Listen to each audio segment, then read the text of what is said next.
إن الحمد لله نحمده ونستعينه ونستغفره ونعوذ بالله من شرور أنفسنا وسيئات أعمالنا من يهده الله فلا مضل له ومن يضلل فلا هادي له وأشهد أن لا إله إلا الله وحده لا شريك له وأشهد أن محمدا عبده ورسوله أما بعد فإن أصدق الحديث كتاب الله تعالى وخير الهدي هدي محمد صلى الله عليه وسلم وشر الأمور محدثاتها وكل محدثة بدعة وكل بدعة ضلالة وكل ضلالة في النار أما بعد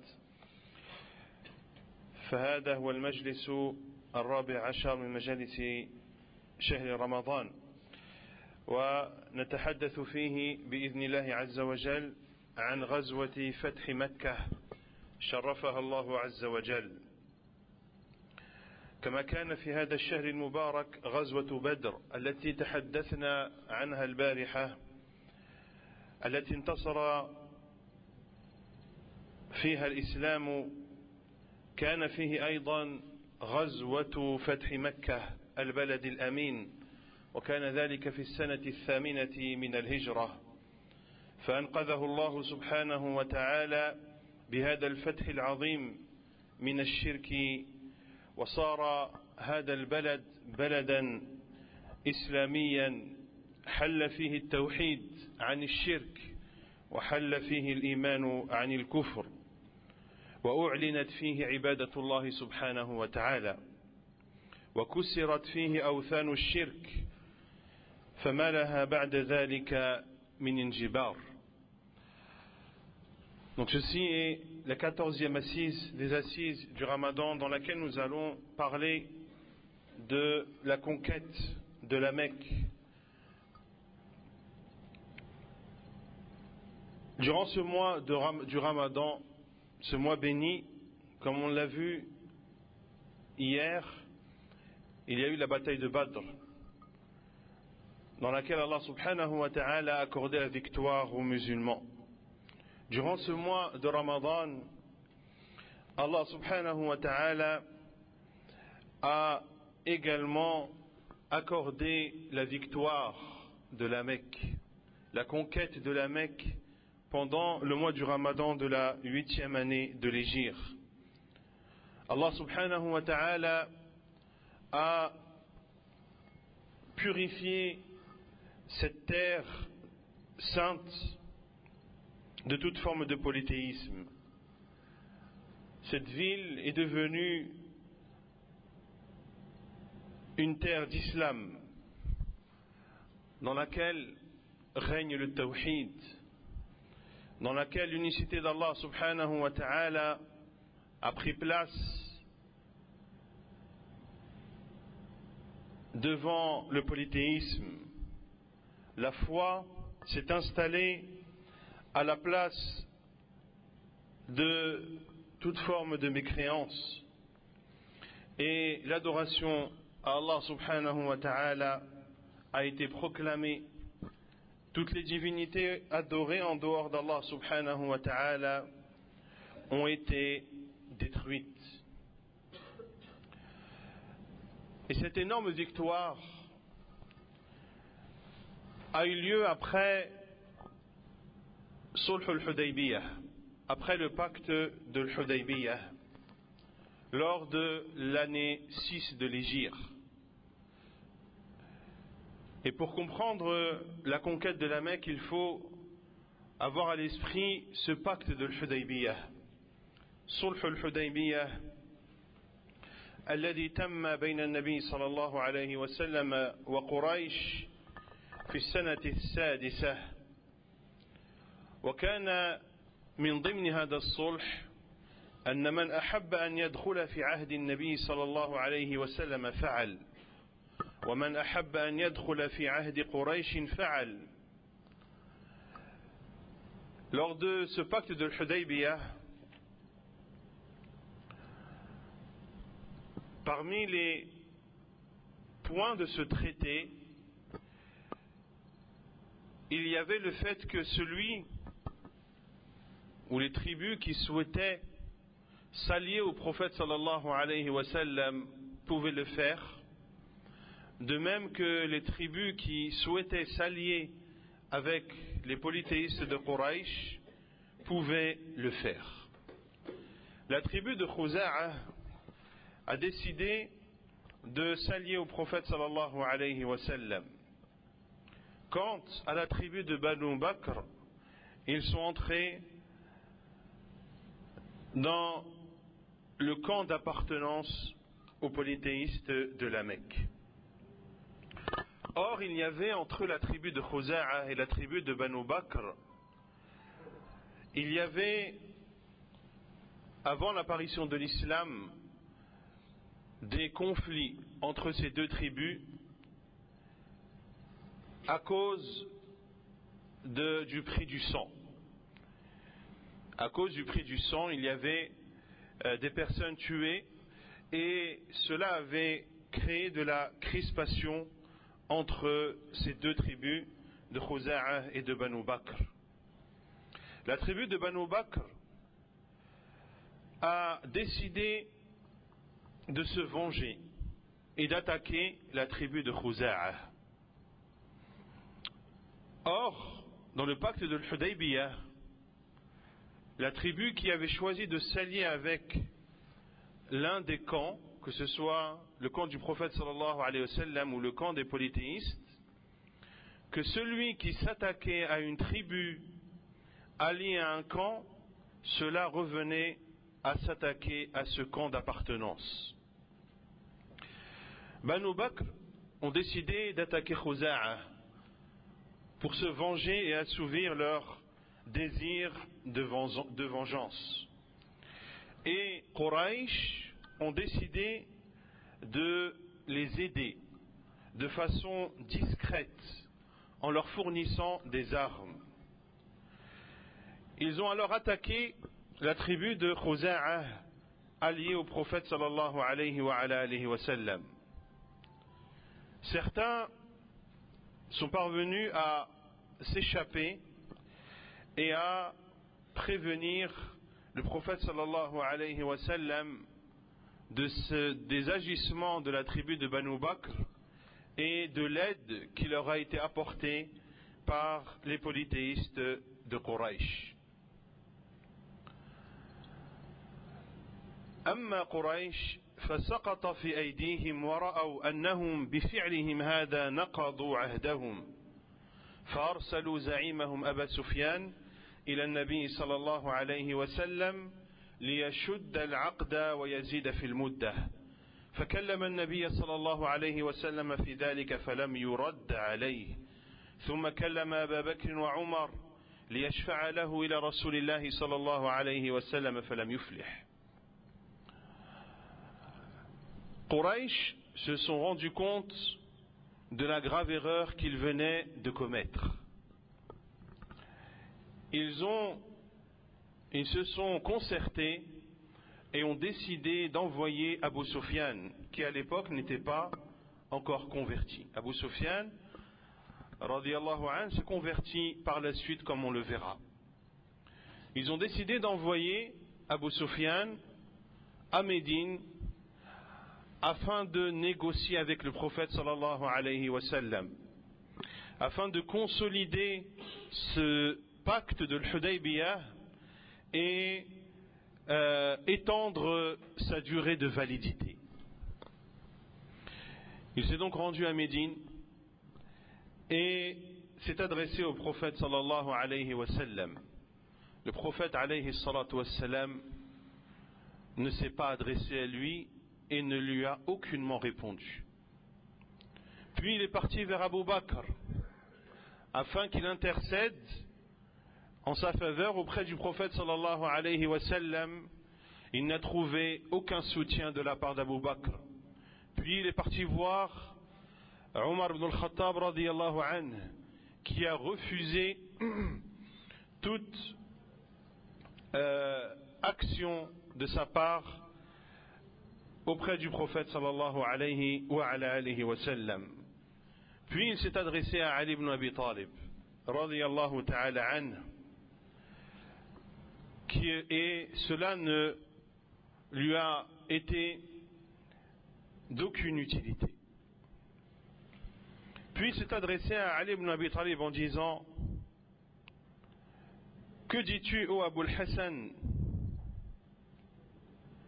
Que dis-tu de cette situation? Ali radiallahu anhu lui a répondu: je ne vois pour toi rien à faire, si ce n'est que tu es le responsable et le maître de la tribu de Banu Kinana.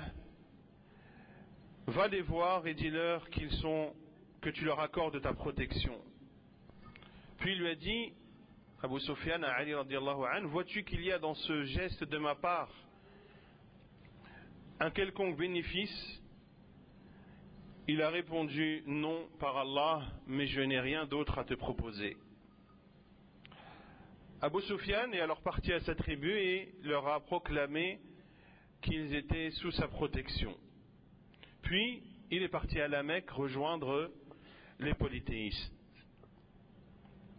Quraysh lui ont dit: que nous apportes-tu? Ma wara'ak? قال أتيت محمدا صلى الله عليه وسلم فكلمته فوالله ما رد علي شيئا ثم أتيت أبا قحافة كي أبو بكر رضي الله عنه وابن الخطاب فلم أجد خيرا ثم أتيت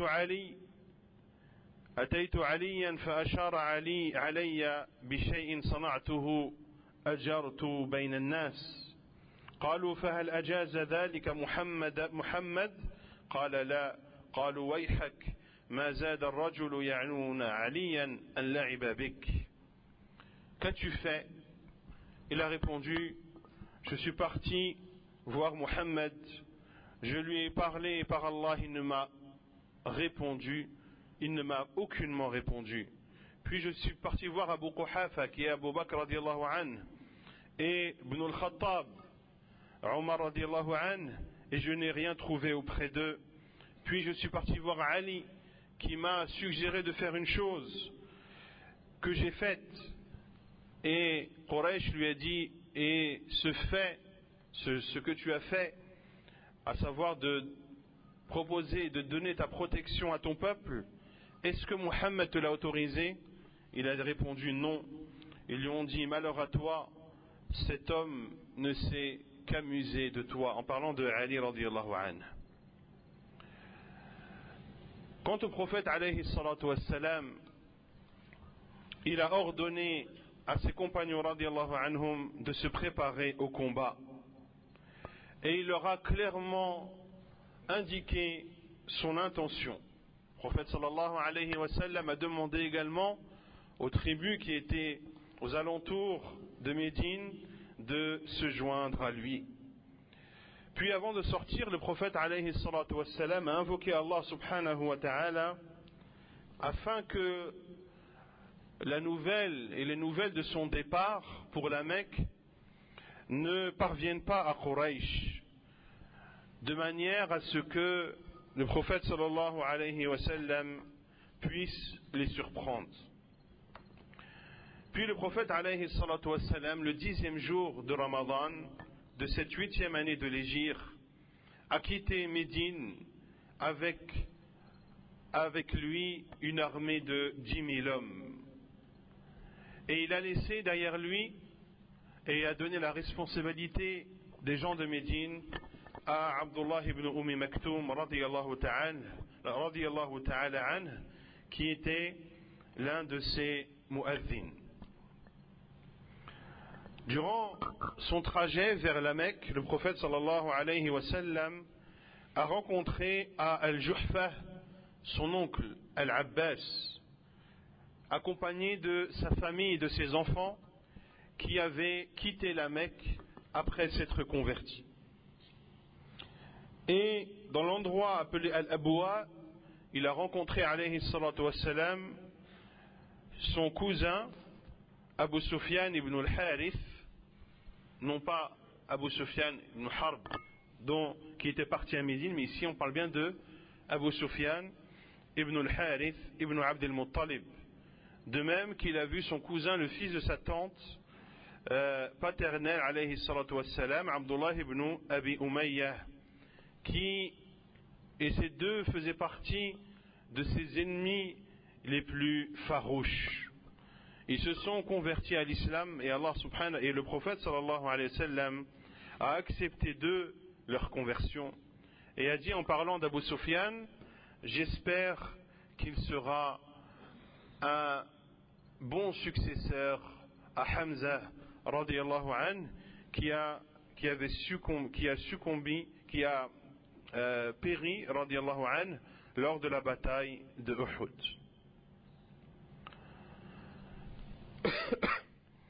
Lorsque le prophète sallallahu alayhi wa sallam est arrivé à l'endroit appelé Marr al-Zahran, un endroit proche de la Mecque, le prophète sallallahu alayhi wa sallam a ordonné à son armée d'allumer des feux. Chacun a allumé un feu. Ce sont donc 10 000 feux qui se sont allumés dans ce campement. Omar radiyallahu anhu a été désigné pour assurer la garde du prophète sallallahu alayhi wa sallam. Durant cette nuit, Al-Abbas, l'oncle du prophète sallallahu alayhi wa sallam, qui s'est donc converti à l'islam et qui a quitté la Mecque en direction de Médine pour émigrer, qui a rencontré, comme on l'a vu, le prophète alayhi salatu wa sallam à Al-Juhfa, qui est l'endroit approximatif de là où il y a le miqat de Al-Juhfa. Al-Abbas radiyallahu anhu a pris la mule du prophète sallallahu alayhi wa sallam pour aller à la recherche de personnes qui pouvaient informer Quraysh afin que des représentants de Quraysh viennent rejoindre le prophète sallallahu alayhi wa sallam dans ce campement afin de demander la protection du prophète sallallahu alayhi wa sallam et que le combat et la guerre ne soient pas déclenchés dans la Mecque qui est une terre sainte et une terre de sûreté. Alors que Al-Abbas radiyallahu anhu, sur la mule du prophète sallallahu alayhi wa sallam, avançait, il a entendu une conversation entre Abu Sufyan et Budayl ibn Warqa. Abu Sufyan a dit: je n'ai jamais vu une nuit aussi éclairée par des feux.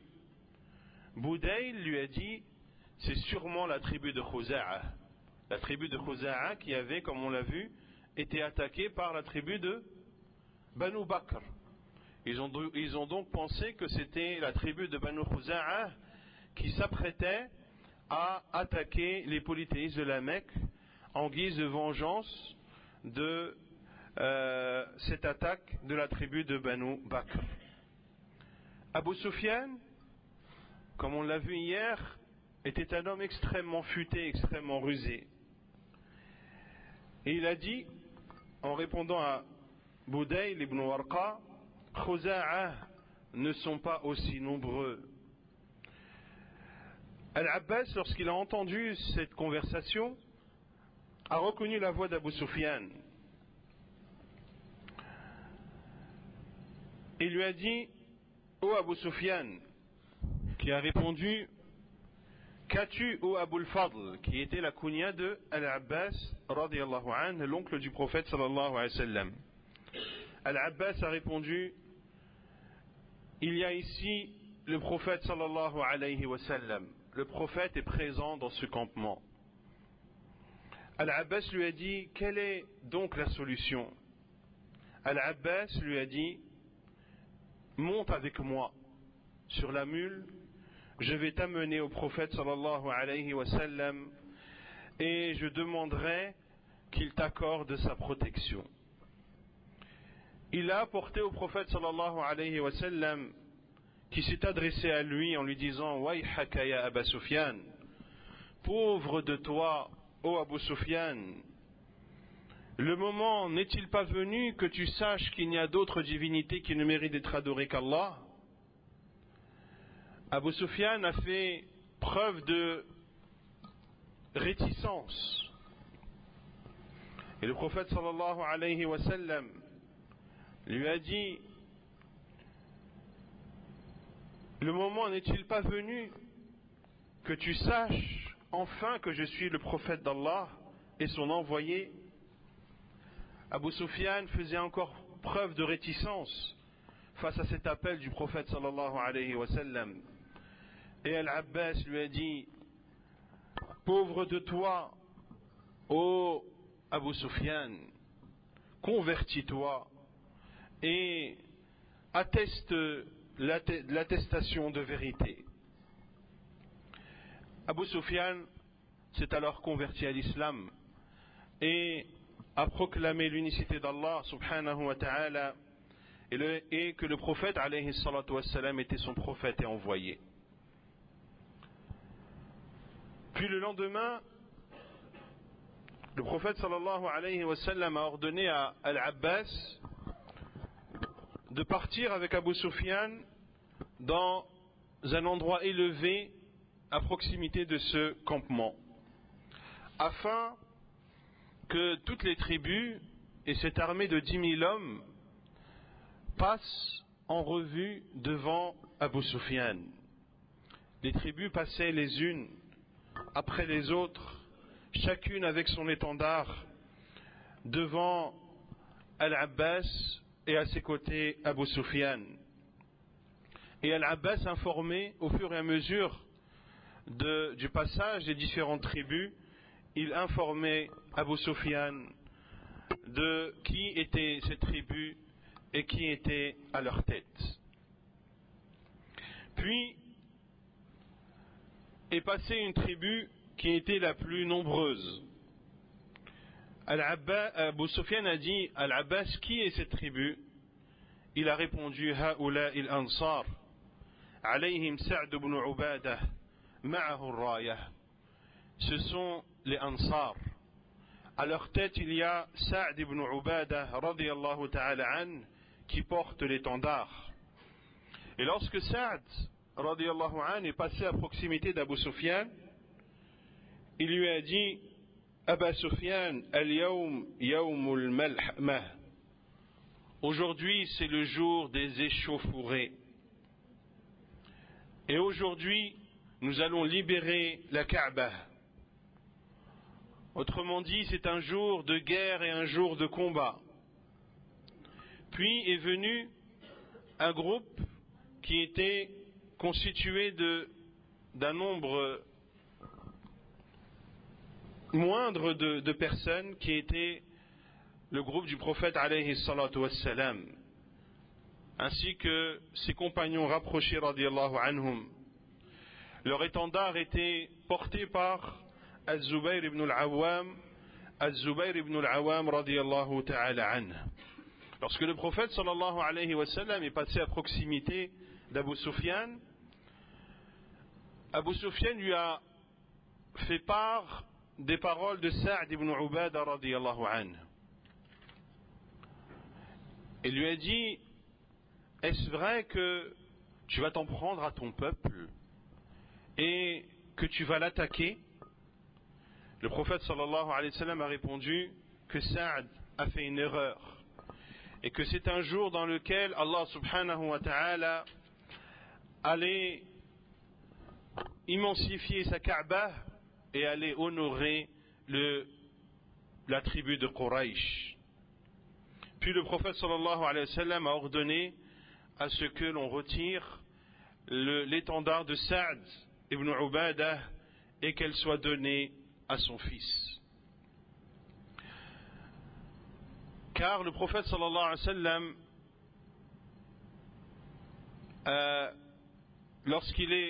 lorsqu'il a voulu entrer à la Mecque, n'a pas voulu combattre, mais privilégier la paix et le dialogue. Ainsi, il a retiré cet étendard à Sa'd ibn Ubadah radiyallahu anhu. Puis le prophète alayhi salatu wassalam a continué son chemin. Et une fois arrivé à Al-Hujun, qui est un endroit proche de la mosquée sacrée, le prophète sallallahu alayhi wa sallam est entré à la Mecque avec humilité, en baissant sa tête alayhi salatu wassalam, au point que son menton touchait la selle de sa chamelle alayhi salatu wassalam. Et il lisait la parole d'Allah Azza wa Jal, Inna fatahna laka fathan mubina. En vérité, nous t'avons accordé une victoire éclatante. Et le prophète sallallahu alayhi wa sallam répétait ce verset. Puis il a envoyé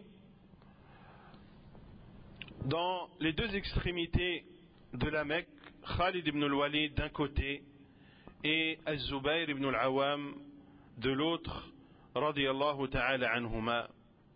Et le prophète sallallahu alayhi wa sallam a dit, Man dakhala al-masjid fahuwa amin, wa man dakhala dar Abi Sufyan fahuwa amin, wa man dakhala baytahu wa aghlaqa babahu fahuwa amin.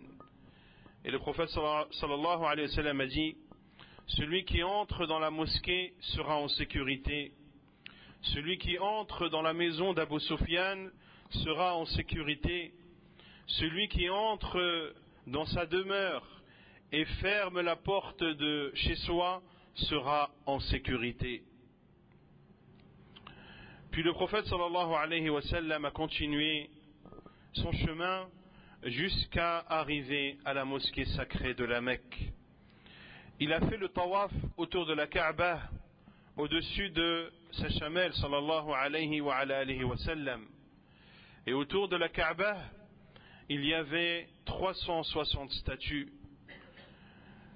Le prophète sallallahu alayhi wa sallam les renversa les unes après les autres à l'aide de son arc alayhi salatu wassalam.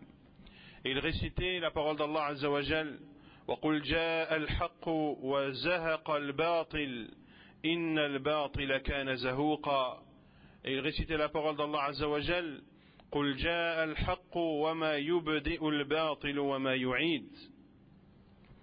Dans le sens des versets, et dit, la vérité est venue, c'est-à-dire l'islam, et le faux a disparu, c'est-à-dire le polythéisme. Le faux est destiné à disparaître. Et il récitait la parole d'Allah Azza wa Jal dans le sens, dit, la vérité est venue, et le faux ne peut rien commencer ni renouveler. Et les statues tombaient les unes après les autres. Puis le prophète alayhi salatu wassalam est entré à l'intérieur de la Mecque, à l'intérieur de la Kaaba, afwan. Il a vu que des images et des représentations y étaient accrochées. Il a ordonné alayhi salatu wassalam que ces images soient ôtées. Puis il a accompli 2 unités de prière à l'intérieur de la Kaaba. Lorsqu'il a terminé ces 2 unités de prière alayhi salatu wassalam, il a fait le tour de la Kaaba à l'intérieur de celle-ci et a proclamé la grandeur d'Allah Azza wa Jal et a proclamé son unicité dans chaque coin de cette Kaaba. Puis le prophète alayhi salatu wassalam s'est dirigé au niveau de la porte de la Kaaba et s'est tenu et a tenu les 2 versants de cette porte et s'est adressé à Quraysh, à la tribu de Quraysh qui était rassemblée autour de la Kaaba et attentif à ce que le prophète sallallahu alayhi wa sallam allait dire en s'adressant à eux. Le prophète alayhi salatu wa sallam s'est adressé en disant La ilaha illallah wahdahu la sharika lah, lahul mulku wa lahul hamdu wa huwa ala kulli shay'in qadir. Nul ne mérite d'être adoré en dehors d'Allah, le seul, l'unique, point d'associer à lui la royauté et à lui la louange, et il est capable de toutes choses. Sadaqa wa'dah, il a tenu sa promesse, wa nasara abdah, et a donné victoire à son serviteur, wa hazama al-ahzab wahdah, et il a eu le dessus seul face aux coalisés. Puis il leur a dit alayhi salatu wassalam, ô vous la tribu de Quraysh, Allah vous a ôté l'orgueil de la période anté-islamique Et Allah a ôté de vous le culte des ancêtres. An-nasu min Adam wa Adamu min turab. Les gens proviennent de Adam, et Adam a été créé de terre. Puis il a récité la parole d'Allah Azza wa Jal. Ya ayyuhan nas, inna khalaqnakum min dhakarin wa untha, wa ja'alnakum shu'uban wa qaba'ila lita'arafu, inna akramakum 'inda Allahi atqakum, inna Allaha 'alimun khabir. Ô vous les gens, nous vous avons créé d'un mâle et d'une femelle, et nous avons fait de vous des nations et des tribus, afin que vous vous connaissiez. Et le plus noble d'entre vous auprès d'Allah est celui qui est le plus pieux. Allah est certes connaisseur, Allah est certes savant et connaisseur. Puis il s'est adressé à Quraysh en disant: ô vous la tribu de Quraysh, que pensez-vous que je vais faire de vous aujourd'hui? Ils ont dit: tu ne vas faire que du bien. Tu es un frère généreux, le fils d'un frère généreux. Puis le prophète sallallahu alayhi wa sallam leur a dit: فَإِنِّي أَقُولُ لَكُمْ كَمَا قَالَ يُوسُفُ لِإِخْوَتِهِ لَا تَثْرِيبَ عَلَيْكُمُ الْيَوْمِ يَغْفِرُ اللَّهُ لَكُمْ وَهُوَ أَرْحَمُ الرَّاحِمِينَ. Je vous dis aujourd'hui, comme Youssouf a dit à ses frères: point de réprimande contre vous aujourd'hui, qu'Allah vous pardonne, c'est lui le plus miséricordieux des miséricordieux. Puis le prophète sallallahu alayhi wa sallam leur a dit: idhabu fa antum at-tulaqa, allez-vous-en, vous êtes désormais libres. Ainsi, Allah subhanahu wa ta'ala a accordé la victoire et la conquête de la Mecque sans combat. Allah Azza wa Jal a accordé à son prophète sallallahu alayhi wa sallam cette victoire éclatante et a semé dans le cœur des polythéistes de la Mecque la peur et le fait qu'ils redoutaient les musulmans.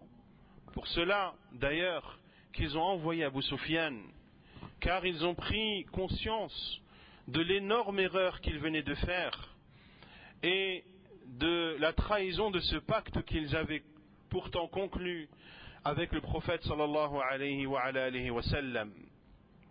Le deuxième jour de cette victoire et de cette conquête de la Mecque, le prophète sallallahu alayhi wa sallam s'est adressé aux gens, a proclamé la louange d'Allah et a fait ses éloges, puis a dit: Inna Allah harrama Makkah wa lam yuharrimha an-nas فلا يحل لامرئ يؤمن بالله واليوم الآخر أن يسفك بها دما ولا يعضد بها شجرة فإن أحد ترخص بقتال رسول الله صلى الله عليه وسلم فقولوا إن الله أذن لرسوله ولم يأذن لكم وإنما أذن لي فيها ساعة من نهار وقد عادت حرمتها اليوم كحرمتها بالأمس فليبلغ الشاهد الغائب. Le prophète sallallahu alayhi wa sallam s'est adressé aux gens en disant: Allah a rendu sacrée la Mecque. Ce ne sont donc pas les gens qui l'ont rendue sacrée. Il est interdit à quiconque qui croit en Allah et au jour dernier de faire couler le sang dans cette ville, ni d'arracher une quelconque plantation. Et si une personne se donnait le droit de tuer à la Mecque en prétextant que le prophète sallallahu alayhi wa sallam y a combattu, dites-lui alors qu'Allah l'a autorisé à son prophète et ne vous l'a pas autorisé à vous. Puis le prophète sallallahu alayhi wa sallam a dit: le combat m'a été autorisé à la Mecque pendant un laps de temps de la journée. Désormais, le caractère sacré de la Mecque est revenu aujourd'hui comme cette ville était sacrée hier. Que l'absent transmette ce message au présent, que le présent transmette ce message à l'absent. Et ce laps de temps qui a été accordé au prophète sallallahu alayhi wa sallam était depuis l'apparition de l'aube jusqu'à la prière du Asr, le jour de la victoire de la Mecque. C'est uniquement dans ce laps de temps très court que Allah subhanahu wa ta'ala avait permis à son prophète sallallahu alayhi wa sallam de combattre dans l'enceinte de la terre sacrée de la Mecque. Puis le prophète alayhi salatu wa sallam est resté 19 jours à la Mecque. 19 jours durant lesquels alayhi salatu wa sallam il raccourcissait ses prières et n'a pas jeûné le reste du mois de Ramadan. Car le prophète sallallahu alayhi wa sallam se considérait comme jeûneur. Et il est entré à la Mecque victorieux alayhi salatu wa sallam le 17e jour de Ramadan de l'année 8 de l'Hégire. Le prophète sallallahu alayhi wa sallam est resté 19 jours à la Mecque après l'avoir conquise et être entré à la Mecque victorieux alayhi salatu wa sallam afin de proclamer le tawhid et afin d'ancrer celui-ci dans cette terre qui est devenue maintenant une terre d'islam, d'unicité et d'adoration à Allah subhanahu wa ta'ala, afin que la foi y soit ancrée et afin que les gens puissent lui prêter allégeance alayhi salatu wa salam. Cette victoire éclatante qu'Allah subhanahu wa ta'ala a accordée à son prophète sallallahu alayhi wa sallam a été suivie d'une foule impressionnante de gens qui entraient par groupe et embrassaient la religion d'Allah subhanahu wa ta'ala. إذا جاء نصر الله والفتح ورأيت الناس يدخلون في دين الله أفواجا. Lorsque vient la victoire d'Allah et le fait d'avoir conquis, c'est-à-dire la Mecque, et que tu vois les gens entrer dans la religion d'Allah par groupe, فسبح بحمد ربك واستغفره إنه كان توابا.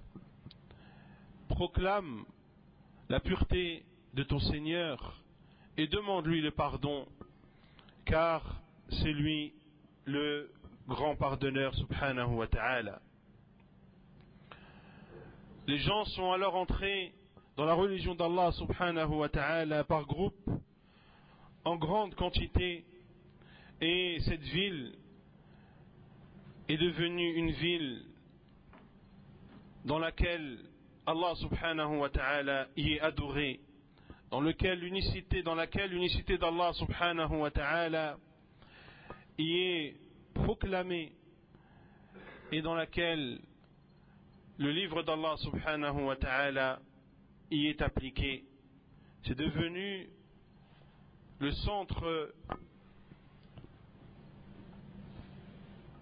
centre de l'État islamique,